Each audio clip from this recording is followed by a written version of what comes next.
الحمد لله رب العالمين،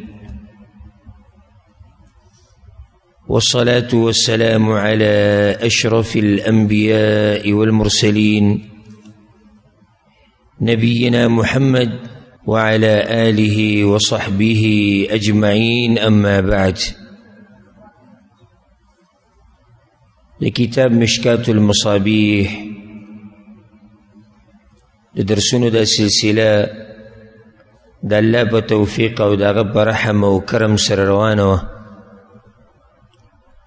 او دا باغ سلسله کی یوسل اتلسم نمبر درس ده چه پدی کی منگ صرف دا کتابنا دا منظم مسائل او دا طهارت مسائل بینول. دا طهارت اغم بین شیو، د منځه اکثر مسلې اغم بیان شوي. بیا په اخره کې مؤلف رحم الله کتاب الجنایز راوړی د جنازې مسائل، ځکه چې د جنازې لمونځ دی، خو صرف د منځه مسائل نه دي راوړي د جنازې د منځه، بلکې د جنازې سره چې کومې خبرې تعلق ساتي هغه ټولو ته اشاره کړې ده. پاوله کی باب روڑ دے باب عیادت المریض و ثواب المرض. دا باب منگ شروع کرو.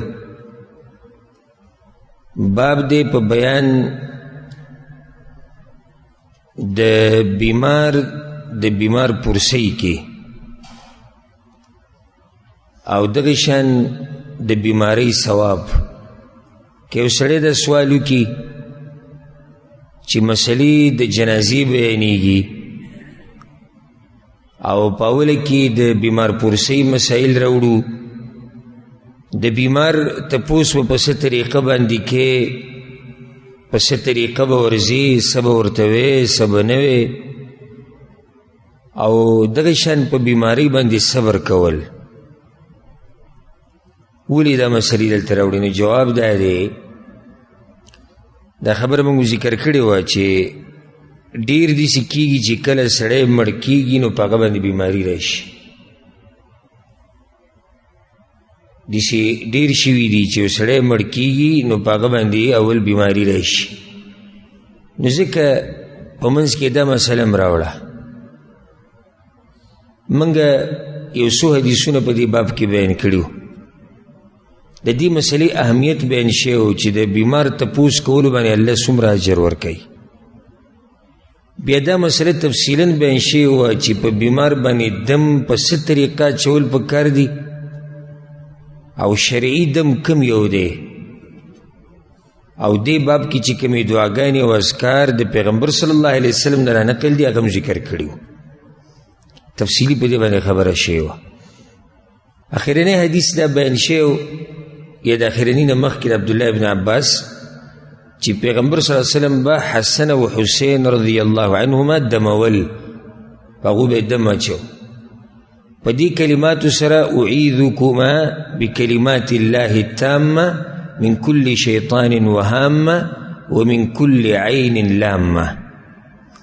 د دې ترجمه، تفصیل، وضاحت ټول په خپل ځای کې شوی.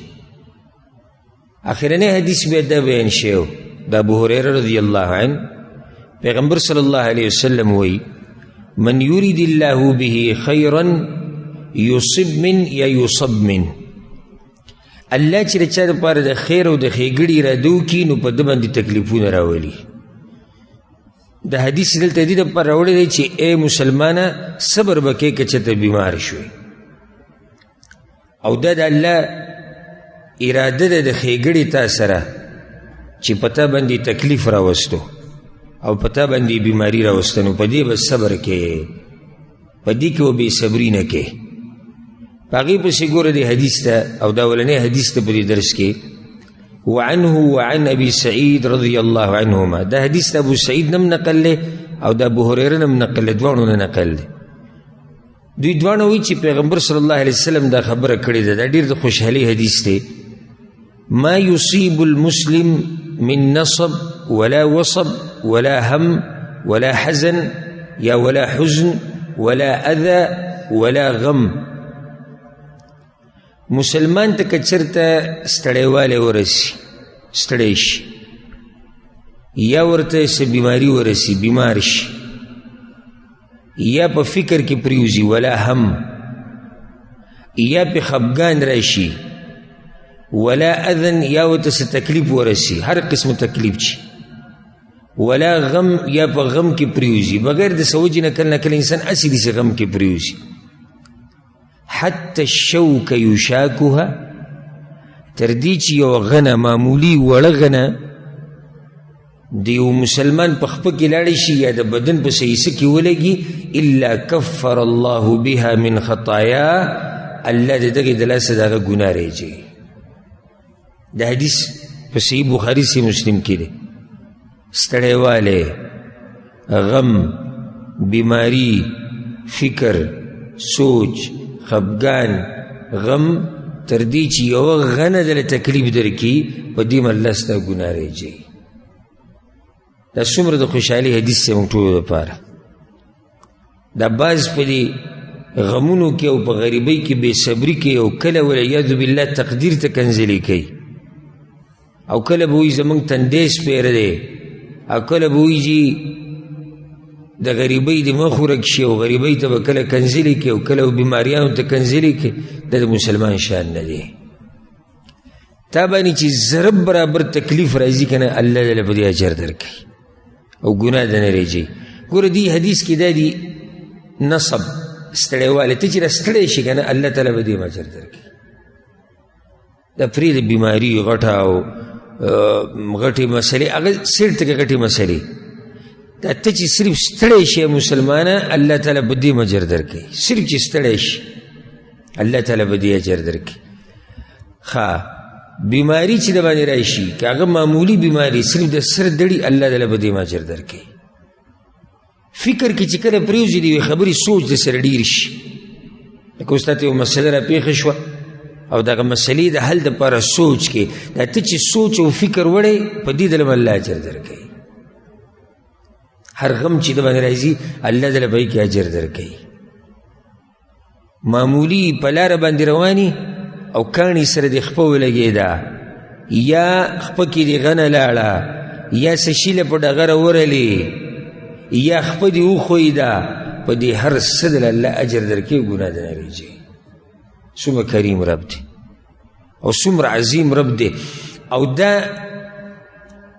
دا خبره دلالت کوي په دې باندې چې زموږ رب دا غواړي چې زموږ نه ګناهونه کم شي، ځکه چې په معمولي خبره له ګناه معاف کوي. چې په دې کې یو سړی د جهنم حقدار شي او د جنت نه محروم شي، نو صرف د خپل ځان ملامته کړي. په دې دومره موقع کې او په دې معمولي خبره ولا الله ګناهونه معاف کوي، په دې کې یو سړی جهنم ته ځي، په دې کې یو سړی د جنت نه محرومه کېږي او د الله د رحمت نه محرومه کېږي. فلا یلومن الا نفسه، خپل ځان دې ملامته کوي، صرف او صرف خپل ځان ملامته کوي. دومره بدبخته چې په دې دومره پراخه رحمت د الله کې دته برخه میلاو نه شو. دا د دې سړي بدبختي ده. دا حدیث دلته دې دپاره راوړی چې ای مسلمانه، که بیماري د باندې راله، نو شکوې شکایتونه مه کوه. دا مسله موږ بیان کړې وه، هم د دې مشکات په آخرني درس کې ما بیان کړې وه، چې چا د خبر ورکولی شي چې او ما ته دا بیماري، دې کې څه حرج نشته.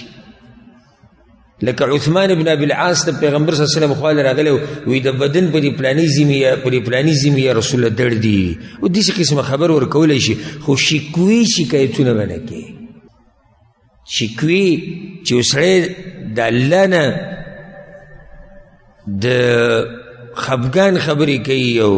د دې خبرو نه داسې بین راځي چې یعنې زه د الله په تقدیر والعیاذ بالله نه یم راځي، دا قسمه خبرې به نه کوي. او نه به هر ټیم لګیایي، لکه یو نیم سړی عمر له د هغه دغه خبرې، څنګه کار بس بجلی گیایو نو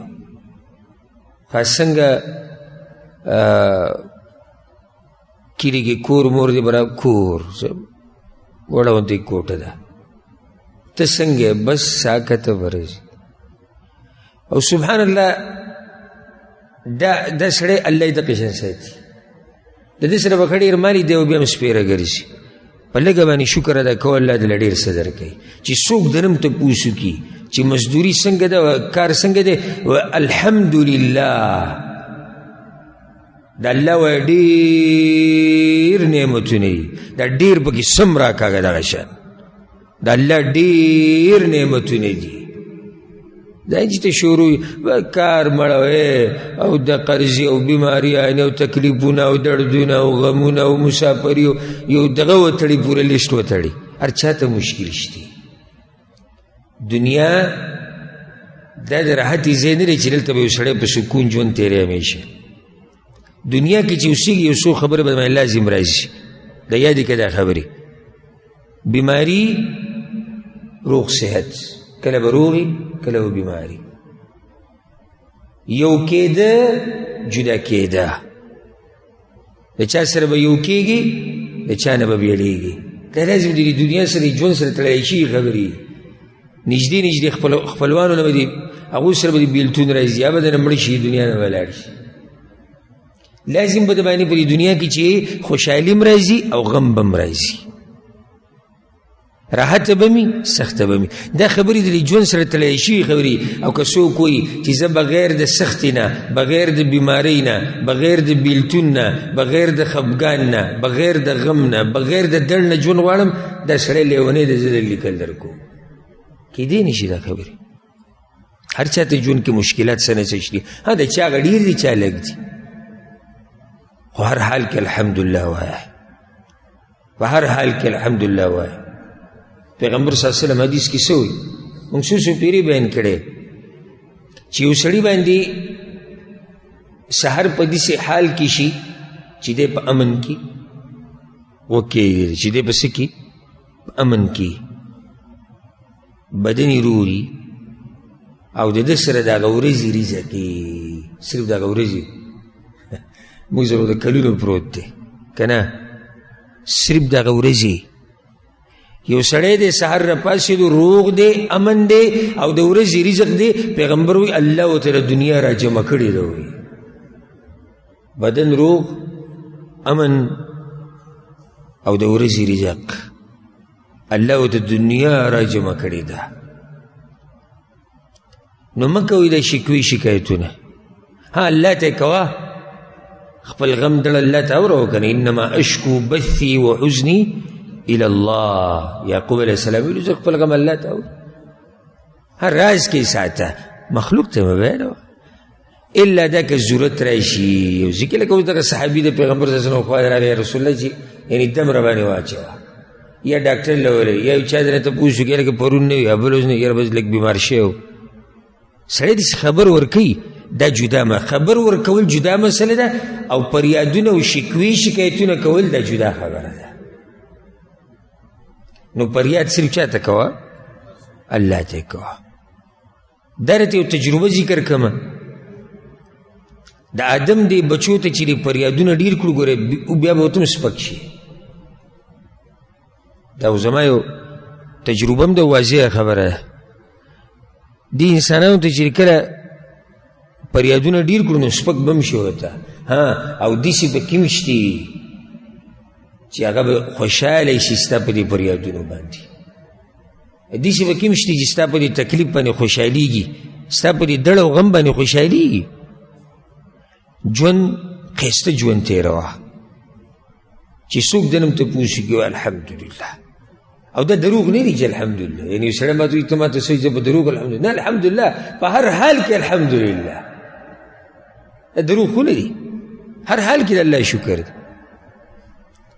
لکه عروه ابن الزبیر چې کله د هغه نه خپه پرې کړی شوه په دې خپه باندې بیماري راله هغه ټیم کې ورته حکیمانو ډاکټرانو یې خپه به دنه پرې کړه خپه یې پرې کړه پوره. زوی د ځان سره بولی و چې هغه په ډېر مهینو هغه زوی چېرته تللی او د اسونو خوا کې ګرځېدو را ګرځېدو چې د اس پلته والی د هغه زوی هم مړ شو. خپه د یو انسان نه پرې شي او بیا یې زوی مړ شي. خلکو ته عروه سوی وی الحمدلله وی بیا هم الحمدلله وی یو زوی رانه واغسته نور خو شتي که نه، یو خپه رانه واغسته ولې نور بدن نشته، یو خپه اوس هم شتي، دوه لاسونه اوس هم شتي، روغ بدن اوس هم شتي، ژبه اوس هم شتي وي الله پې یادومه، زړه اوس هم کار کوي. او وی الحمدلله په دې د خپلې خپې ته وکتو، وی په دې خپه باندې چې ته حرام وله نه یم تللی، په دې الحمدلله. د یو سړي خپه پرېږي، یو سړي زوی مړ شي الحمدلله، او ما ورته معمولي که دیاړي ونه لګي بس بیا ټوله ورځ ګیلې شکوي او دا به څه کېږي او دا به څه، دا غرور به څه، سر درد لاغی او معمولي تکلیف او قرضې دي او غمونه او سوچونه، دا ټولو ته دي، خو بچا لږ او بچا ډېر. نو صبر به کوې په هر حال کې، الله تعالی به دې هر څه اجر درکوي. ما درته دا ووایي که نه، ته چې راستړی شي الله تعالی به دې هم اجر درکوي، ته چې راستړی شي په دې هم تعالی الله اجر درکوي، نور ته څه. دا حدیث دلته راوړی چې مسلمانه بیمار شي نو صبر کوه، صبر کوه، الله به دله په دې بیمارۍ باندې اجر درکوي او لوی اجر به دله درکوي. دا کم ملګري چې دلته په دې مسافرو کې دي یا په بل ملک کې دي او بل کې دي، هغه ټولو ته دا وایم تاسو چې دا مسافري کوئ الله تاسو له به دې هم اجر درکوي. د کور نه بهر اوسېده، د بچو غم، د ښځې غم، د مور پلار غم، د هغوی په باره کې سوچ، هغوی ته شوق، هغوی سره د میلاوېدو ارمان، د مور پلار سره د ناستې ارمان، په دې هره خبره دله الله اجر درکوي، په دې هره خبره دله الله اجر درکوي. دې بچو له چې د رزق ګټې په دې دله الله اجر درکوي. په دې مزدورۍ کې چې نه سختې تېرې الله دله په دې هم اجر درکوي. داسې مهربان رب دی. خو که ما ورته صبر وکړو او د الله نه اجر وغواړو، او چې صبر نه کوي او شکوي شکایتونه او فریادونه والعیاذ بالله، یعنی تقدیر پسې به دې ردې وی، د الله په دین پسې به دې ردې وی، نو بیا خو الټه ګناهګاري. اوس دې نه بعد دې حدیث ته وګوره چې دې دنیا کې د ټولو نه غوره انسان څوک و؟ پیغمبر صلی الله علیه وسلم. د هغه دې ژوند ته وګوره اوس. وعن عبد الله بن مسعود رضي الله عنه، عبد الله بن مسعود وی دخلت على النبي صلى الله عليه وسلم، یو ورځ پیغمبر صلی الله علیه وسلم پسې رالم وهو یوعک، او هغه خوټ کېدو د تبې نه، خوټ کېدو یعنی د تبې هغه تپ ماته راتو، او دا به هم څه تبی چې تپې خواته کس ته ځي. فمسسته یا فمسسته بیدی، ما په لاس کېښو. دلته یو ادب هم بیان شو چې د بیمار خواله ورشي لاس پرېږده، په دې سره هغه خوشحالېږي. بیمار پسې ورشي که نه په سر وله لاس راکاږه، وروره څنګه یې ښه یې اوس ښه شوی ماشاءالله، په دې سینه وله لاس راکاږه، په دې لاس وله لاس راکاږه، په دې خپه وله لاس کېږده. دا یو ادب دی، د بیمار خواله چې ورشي دا ادب دی. عبدالله بن مسعود په پیغمبر صلی الله علیه وسلم لاس کې خو بیا مې ورته ویل چې یا رسول الله، د الله پیغمبره انک لتوعک وعکا شدیدا، یا رسول الله تبه د ډېره سخته ده، تبه نه خو ډېره زیاته تبه راغلې ده. وی ما ته ویل چې اجل او ډېره ده، انی اوعک کما یوعک رجلان منکم، په ما داسې تبه ده لکه په تاسو کې چې به دوو کسانو راشي، په دوو کسانو باندې چې کومه تبه راځي دا یوازې به پیغمبر صلی الله علیه وسلم راغلی، ځکه خوټ کېدو او ځکه د دې تبې دا تب په عبدالله بن مسعود رضی الله عنه باندې ولګېد. وی اوا په تاسو کې چې په دوو کسانو باندې کومه تبه راځي هغه یوازې په ما باندې راغلی ده. وی ما ورته چې ذلک لأن لک اجرین، یا رسول الله الله به دله اجر بیا دوه پیرې درکوي، ځکه چې ته به دومره ده لکه به دوو سړو چې راځي، نو اجر به هم بیا دوه پیرې. وی ما ته وی چې اجر به هم ډېري، او اجر به ډېري، سخته ډېره ده که نه، چې سخته ډېره ده اجر به هم ډېري. اوس واوره، وی بیا ما ته وی چې عبدالله بن مسعود وی ما ته وی ما من مسلم يصيبه أذى من مرض فما سواه، و عبدالله دا خبر یاد کا مسلمان ته چې بیماری ورسی یا د بیماری نه علاوه ته بل تکلیف ورسی هر تکلیف شو فما سوا کته هر تکلیف یاده الا حط الله تعالی به سیئاته الله د دې د صداقه ګناونه ریجی کما تحط الشجرة ورقها لکه څنګه چې د دې ونې نه پاڼې وریږي دغه شانتې ګناونه وریږي متفق علیه دا حدیث په صحیح بخاری سے مسلم کی دے او امام نسائی و روایت روڑے بھائی کو سردادی حتی یمشی علی الارض وما علیه خطیئه تردی چی دا سڑے پا زمک باندی گرزی و یو گناہ پیم نہیں اللہ دا سی پاک کی صفا ستر پا زمک باندی گرزی صدلاس صدلاس بیمارو دا سختو دلاس تکلیفون دلاس پس مکه باندې ګرځي یو ګناه پې نه وي ګناهونه وریږي د سختو د لاسه زه تاسو ته یو بله خبره بیان کوم رب العالمین ډېر مهربانه بادشاه دی او ځکه یو نوم یې دی الرحمن پراخه رحمت والا اوس الله ته پته دی چې د زما دا بندګان کمزوري او دوی نه به ګناهونه کېږي د دوی داسې اعمال هم نه دي چې جنت ته پیلاړ شي ځکه جنت ته الله پر رحم سره ننوځي نو رب العالمین په هغه سختو سره تا نه ګناهونه لرې کوي چې جنت ته لاړ شي داسې مهربانه بادشاه دی په دې سختو تکلیفونو سره ګوره الله موږ د ګناهونو نه پاک کوي اوس به راشي حدیث چې دا سختي ولې په دې منافقانو نه راځي په دې کافرانو ولې سختي نه راځي پیغمبر دا خبره بیان کړې ده ډېر خلک زموږ نه دا تپوس کوي ما نه په خپله دوه درې پیرې دا تپوس شوی ولې په یو سړی الله مني په الله ایمان دی دین مني په ده تکلیفونه ډېر راځي هغه بې دینه باندې نه راځي د دې څه وجه ده هغه وجه به ته هم بیان شي اوس دې کې پیغمبر صلی الله علیه وسلم سخته پیسومه ډېره ده نو دا بله خبره یاده که او فایده سختې نه راتله دا د دیندارۍ علامت ګوره نه دی او سختې راتله دا د بېدینۍ علامت نه دی لکه یو نیم سړي باندې تکلیفونه زموږ دا خلک وګوره چې څه ګناه به یې کړي چې الله په یې تکلیفونو کې اخته کړی وایي دا پښتانه که نه وایي چې ګوره څه ګناه به یې کړي چې الله په تکلیفونو کې اخته کړی ولې د تکلیفونو کې اخته کېده دا به لازم د بېدینۍ علامت وي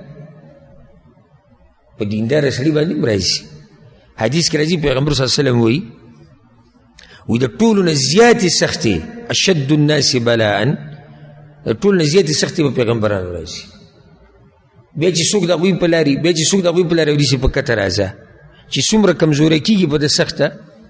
کمیږي یو حدیث کې راځي وایي الله دین کې سختۍ ته ګوري کم سړی چې په دین کې سخي مصیبت پې هم سخي الله دین کې سختۍ ته ګوري کم سړی چې په دین کې مضبوطي نو سختی پې هم ډېری تکلیف پې هم ډېري امتحان پې هم ډېري ولې سوال دا دی ولې ګناهونه وریږي نو الله سره چې ملاقات کوي صفا ستره ورشي او چې سړی چې پیغمبر نه خو ګناه نه راشي په دغه راځي اجر او درجې ورسره اوچتېږي ګناه که نه وي که نه نو څه به وشي درجې به دې ورسره اوچتې شي اجر به ته ډېر میلاو شي نو دوه فایدې دي پکې ګناهونه به دې ریږي درجې به دې بلندې شي د پیغمبرانو په نقش قدم به دا اوس پیغمبر صلی الله علیه وسلم دی اوچت انسان د ځمکې په دې مخ باندې او په هغه باندې دومره سخته ده ښه نو دې بل حدیث ته ګوره وعن عائشة رضی الله عنها دا تیر شوی حدیث متفق علیه ما تاسو بخاری مسلم کې دا وسوره دا متفق علیه حدیث ته په صحیح بخاری سے مسلم کې شته عائشة رضی الله عنها وی ما رأيت احدا الوجع عليه اشد من رسول الله صلی الله علیه وسلم ما پچا باندې دومره سخت تکلیف نه دی لیدلی لکه څومره چې ما پیغمبر صلی الله علیه وسلم لیدلی ما پچا باندې داسې دړ نه دی لیدلی داسې تکلیف نه دی لیدلی لکه څنګه چې ما په پیغمبر صلی الله علیه وسلم لیدلی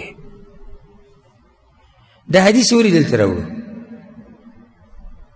څه فائدہ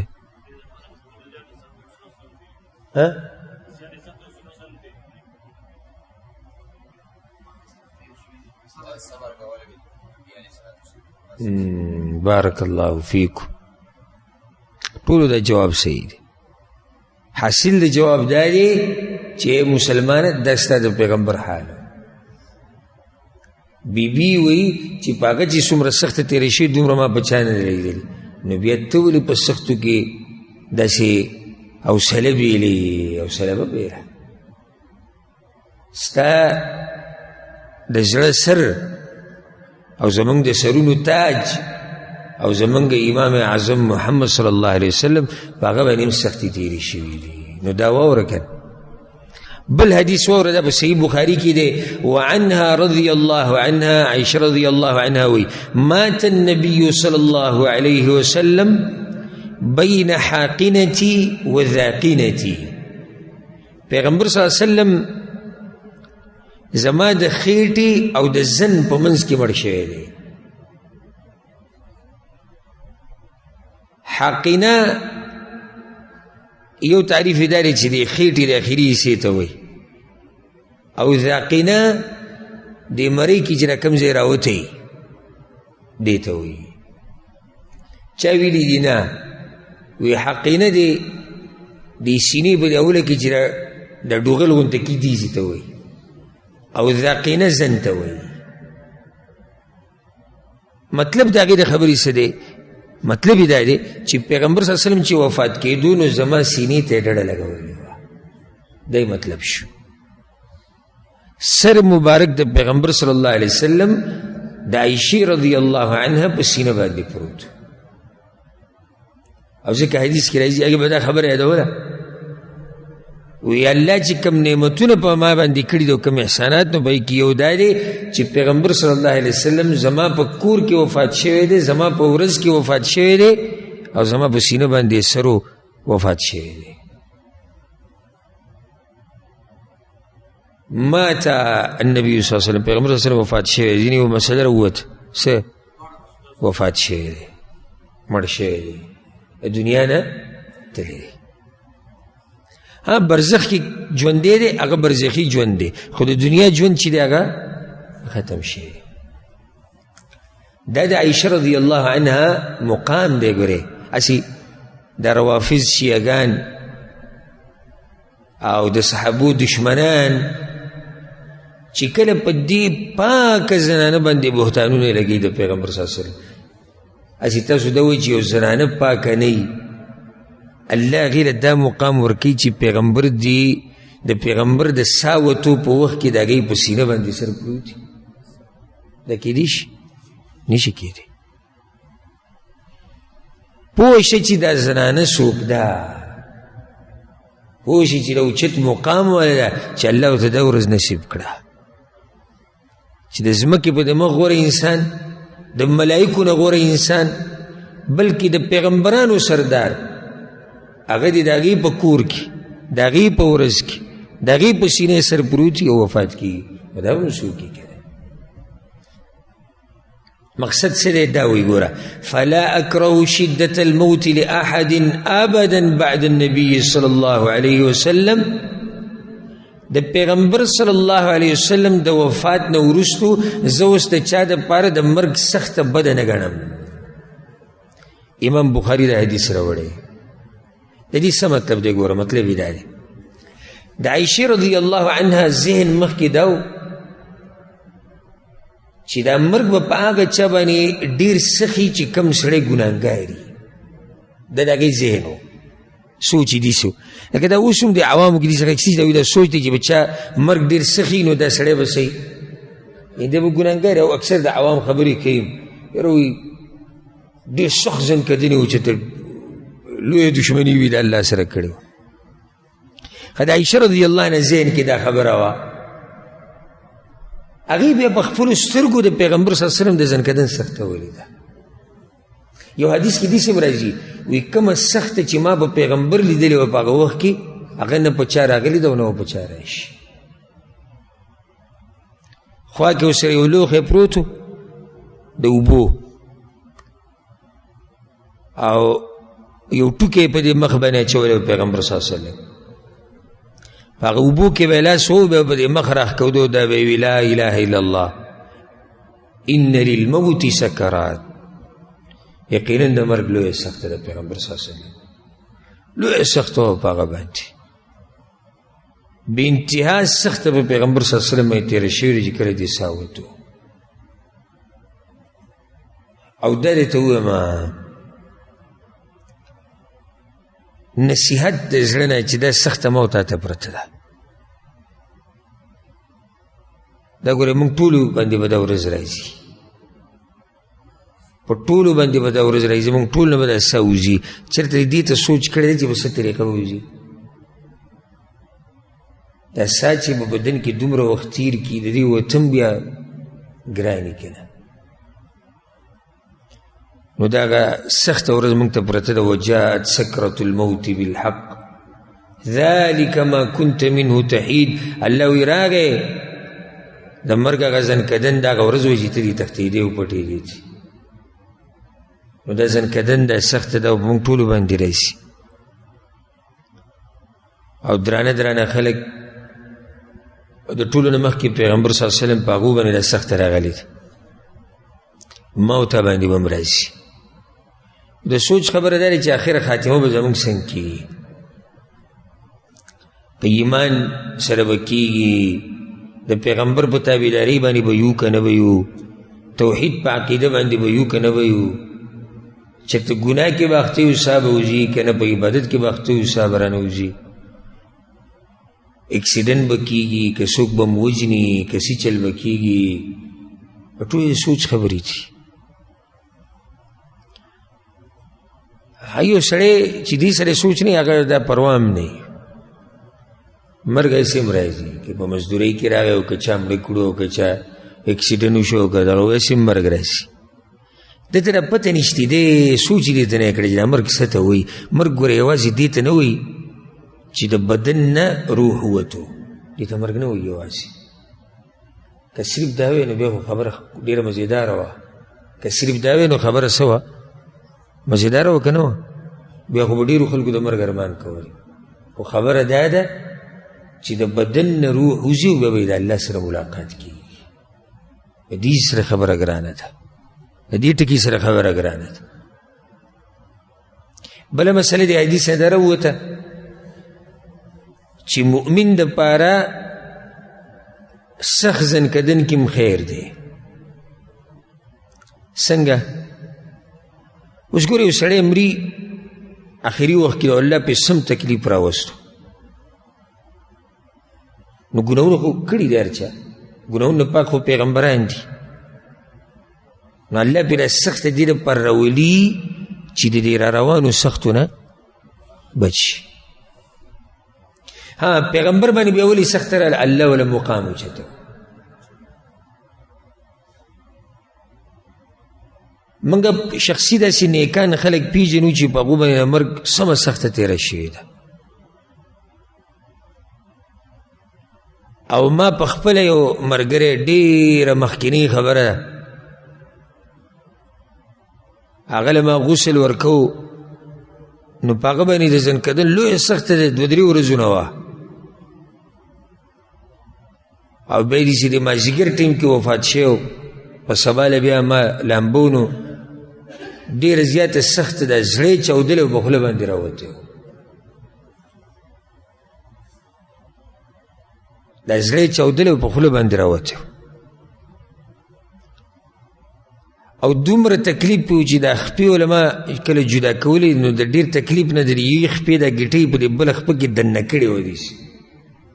خپې هغه داسې کلکې کړې وې که نه هلته چې زړه چاودي او سوځي د هغه هم څه تکلیف وي نه هغه خپې په لوی زور بیا موږ دا یوه د دې بلې نه راکوزه کړه هغه سړی زه اوس هم دا ګوی کوم د قیامت په ورځ به هم کوم انشاءالله ډېر دینداره انسان ډېر دینداره انسان یو موحد د پیغمبر صلی الله علیه وسلم تابعدار انتهایی په وړه وړه خبره کې به د پیغمبر صلی الله علیه وسلم تابعداري کوله وړه وړه خبره کې به د پیغمبر صلی الله علیه وسلم تابعداري کوله ما ته به ټلیفون وکړو تا شیخ صاحب ته چې ابروز درس کې هغه حدیث وي په دې که موږ عمل کوو په څه طریقه باندې او که داسې شي او که داسې شي دا سوچ دا ښه نیک سړی و نحسبه كذلك والله حسیبه ظاهري حالات چې کوم دی خو موږ دغه ګوایي کوو بیا به هم سخت راغله نو دا سخت د بېدینۍ علامت نه دی الله د دې انسان مقام اوچتوي او ګناهونه ورله معاف کوي او چې به کوم سړي دومره سخت راهیږي زړه یې وچودي په خوله راوځي دله به الله څومره اجر ورکوي څومره لوی اجر به الله دله ورکوي او کله داسې هم کېږي چې ښه دینداره سړی و اچانک مړ شي اوس یې سړی وایي چې دې که به څه ما یو حدیث ته اوس ذکر کړی پیغمبر صلی الله علیه وسلم وایي اچانک مرګ د مؤمن دپاره رحمت دی او د بېدینه دپاره عذاب دی مؤمن دپاره په دواړو حالاتو کې خیر دی که د مرګ سخته بیډیره ده ګناهونه معاف کېږي او درجې بلندي ښه که الله دې اچانک ساه واخسته رحمت الله دې سختي نه وساتو مؤمن دپاره په دواړو کې خیر دی ښه بېدینه دپاره ولې عذاب دی ځکه چې الله ورته د توبې مهلت ورنکو اقدم یې راونیو یوې خبرې کول راولید چیس کو مړ شو اوده شو راپانسید داسې مرګونه د بېدینه خلکو دپاره ډېرې خبره ده او دینداره سړي دپاره د رحمت دی د الله نو موږ به صرف دا نه وایو چې دا سخت زن کدن دا د ایمان نښه ده یا په زن کدن کې چې سخت نه دا د ایمان نښه داسې به نه وایو موږ وایو دواړو کې د مؤمن دپاره خیر دی سخته کې هم خیر دی د ګوره پیغمبر باندې سخته راغلی او که الله ته اچانک ساه والي نو په دې کې هم خیر دی خو د بېدینه دپاره بیا د اچانک مرګ دا خو عذاب دی الله دې زموږ ساتي الله دې موږ له د مرګ په وخت کې د کلمې د ویلو توفیق راکړي او الله دې هغه وخت کې زموږ نه ساه والي چې کله الله زموږ نه راځي او الله دې زمونږ خاتمه په ایمان باندې وکړي او الله دې د مرګ د سختونه او د قبر د سختونه او د آخرت د سختونه دې الله موږ ټول په امن او امان کې ساتي اوس دې بل حدیث ته ګوره ډېر ناشنا حدیث دی او دا ته زه یقیني ویم ګماني خبره نه کوم دا به ډېر ملګري اورپې راوړي او دا فایده ده چې کله د پیغمبر صلی الله علیه وسلم د حدیثونو په مجلس کې ناستي ما تاسو دا قصه ذکر کړې و امام بخاري رحمه الله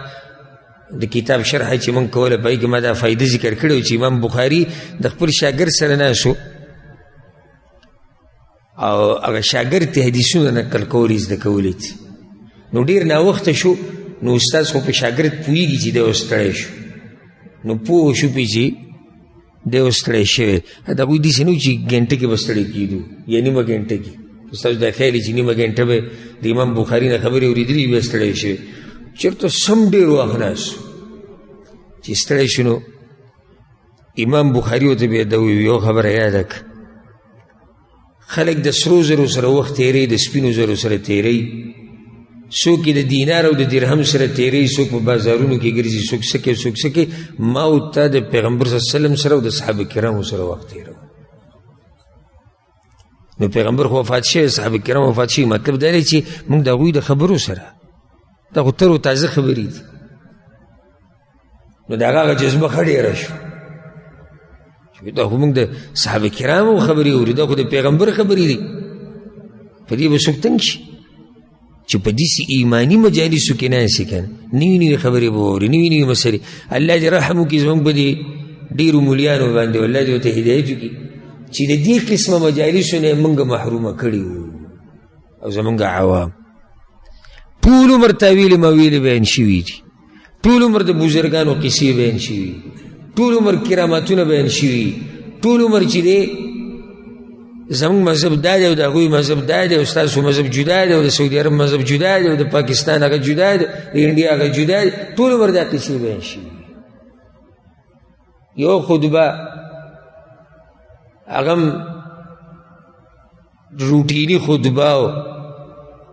چې څه پکې وي او څه ونه وي عوامو د دین هغه ډېرو عوامو د دین هغه خون نه دی سکلی یعنې چې صحیح معنو سره دین بیان شي که نه دا زه منم نه چې صحیح دین دی بیان شي او یو سړی دی په توجه واوري او دا دی په هغه اثر نه کوي دا زه نه منم قرآن او حدیث خو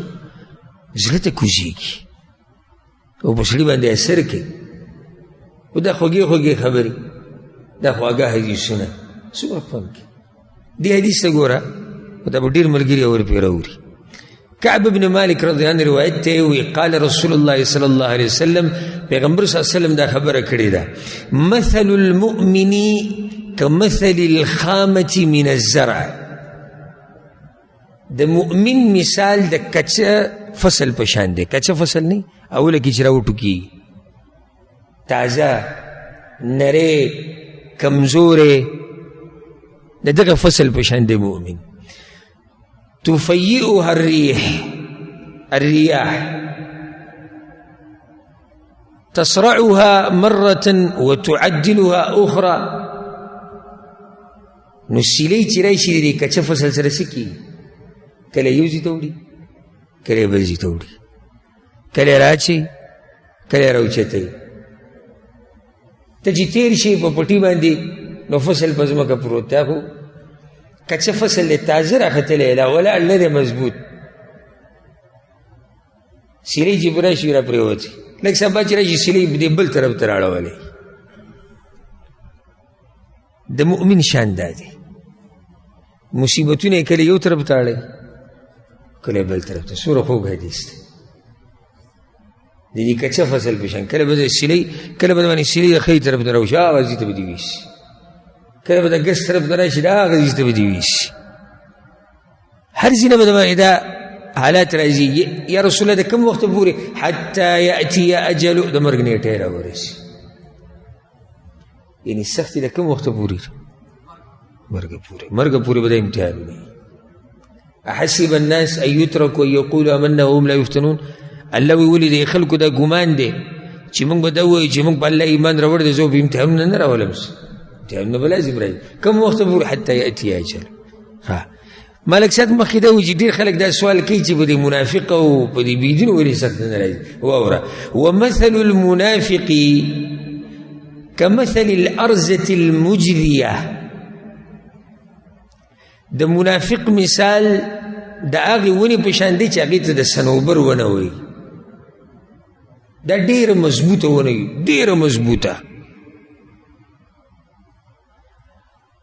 او د دې د دې ویښ نه ترکول هم راویستی کېږي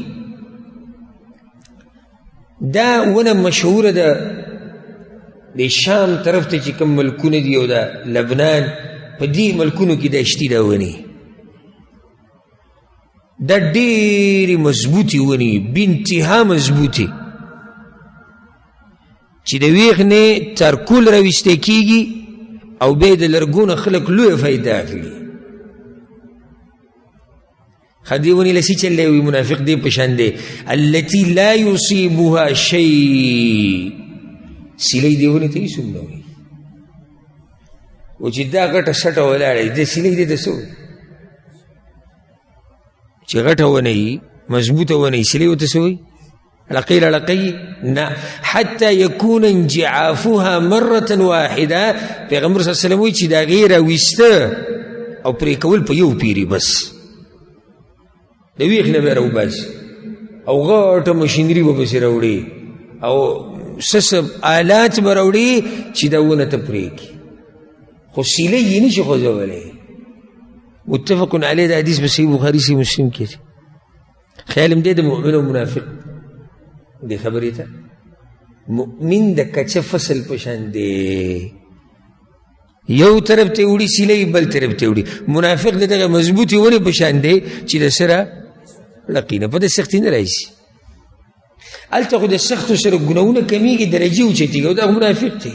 الله پرېښودی نو تاسو چې دا کافران یې نه په دې مزو چرچو کې دا الله پرېښودي او دا مؤمنان په سختو کې نه نو الله یې پاکوي مخکې د دې نه چې الله سره ملاقات وکړي نو چې کله موږ الله ته مخامخ شو نو انشاءالله صفا سوتره به یو د دې سختو د لاسه د دې تکلیفونو د لاسه د دې مصیبتونو د لاسه. دا بل حدیث هم دقه شان دی. وعن ابي هريره رضي الله عنه ابو هريره وی قال رسول الله صلى الله عليه وسلم پیغمبر صلی الله علیه وسلم وی مثل المؤمن كمثل الزرع لا تزال الريح تميله. د مؤمن مثال د فصل دی چې سیلی یاړی راړی ولا يزال المؤمن يصيبه البلاء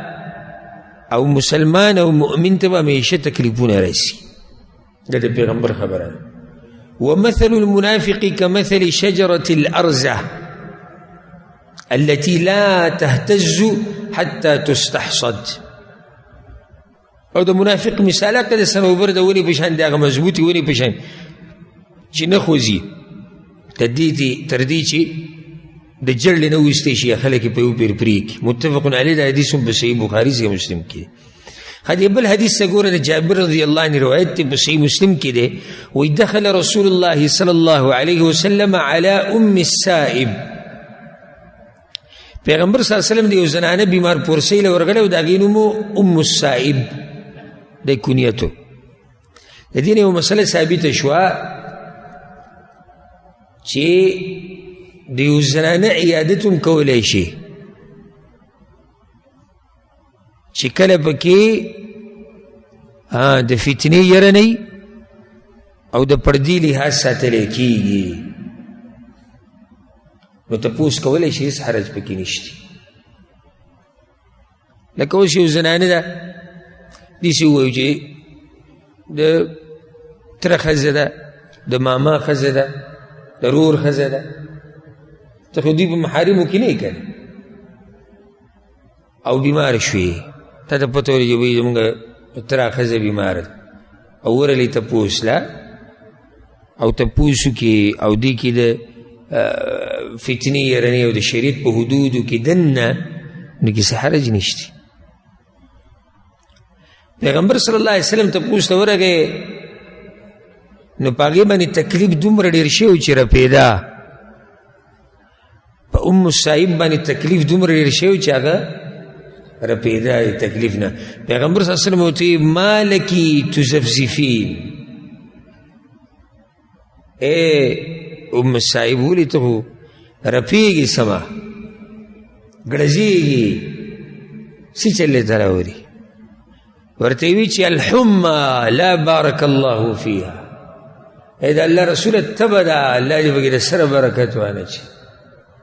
تبه در باندې وي او تبه دومره تیزه شوې ده چې هغه رپېده او ګړزېده. پیغمبر صلی الله علیه وسلم ورته لا تسب الحمى وایي ته بسې بدې ردې مه وایه بیماریانو به څوک بدې ردې نه وایي فإنها تذهب خطايا بني آدم كما يذهب الكير خبث الحديد. دا تبا دیو انسان گناه داسی ختمی گناهونه لکه څنګه چې بنی هغه ګندګي ختمی کومه چې په اوسپنه باندې لګېدلي کیر بنی ته وایي هغه چې د انګر سره یې د اوسپنې نه جوړ شوی او په هغې سره هوا ورکوي. دغه بنی کې او په دې د اور په دې بټۍ کې او په دې اور کې دا اوسپنه څنګه صفا سوتره شي د زنګ نه د ګندګۍ نه د هغه هر څه نه صفا شي دغه شان دا تبه د ګناهونه پاکوي. د حدیث امام مسلم راوړی د دې حدیث دلته دې لپاره راوړی چې ای مسلمانه بیمارۍ ته بدې ردې مه وایه حدیث وایه الله ختمه که دیسی وایه خو بیماری ته کنزلی کول او بیماری ته بدې ردې ویل او بعض والعیاذ بالله تقدیر پسې خبرې کوي دا د مسلمان شان نه دی. صبر به کوې په هر حال کې. د ابو موسی اشعري رضی الله عنه حدیث دی په دې نه بعد پیغمبر صلی الله علیه وسلم وایي ګوره د الله دې رحمت ته اذا مرض العبد او سافر کله چې یو بنده بیمار شي یا په سفر لاړ شي كتب له بمثل ما كان يعمل مقيما صحيحا، الله ولغا اجر پورا ورکی دا اعمال وغا کم عمل چې د روغ بدن په حالات کې کو او یا کله چې د خپل ځکه وکوي. داسې مهربانه بادشاہ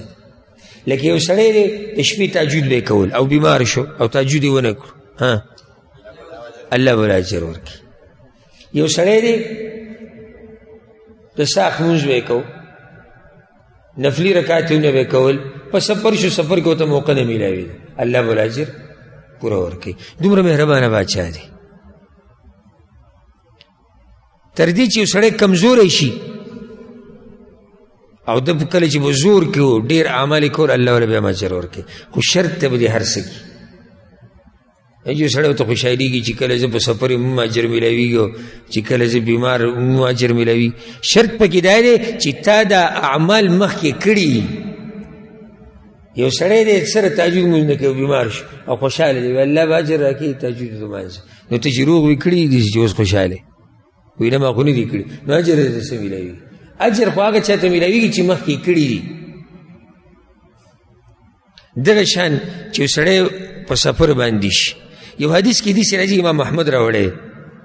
دا ډېر خوندور حدیث دی، د الله دې رحمت ته ګوره. الله په یو سړي باندې بیماري راولي، پیغمبر صلی الله علیه وسلم وایي،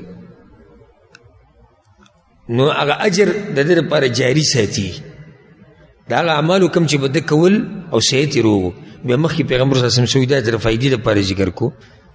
کتاب کې د حدیث نشته. وی فإن شفاه الله، که الله ولا روغ صحت ورکي، د بیماري ولا ختمه کي، غسله وطهره، که روغ صحت ورته میلاو شو نو الله یې د ګناهونو نه بلکل وینځي، دغه بیماري سره ګناهونه هم ختم شو. وإن قبضه، او که په دې بیماري کې د ساه واغست،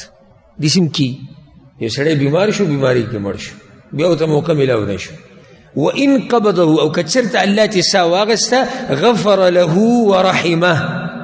الله به بخي او رحمت به پرې راوروي، رحم معامله به ورسره کوي. دوه کې یوه ده. که روغ شو په دنیا کې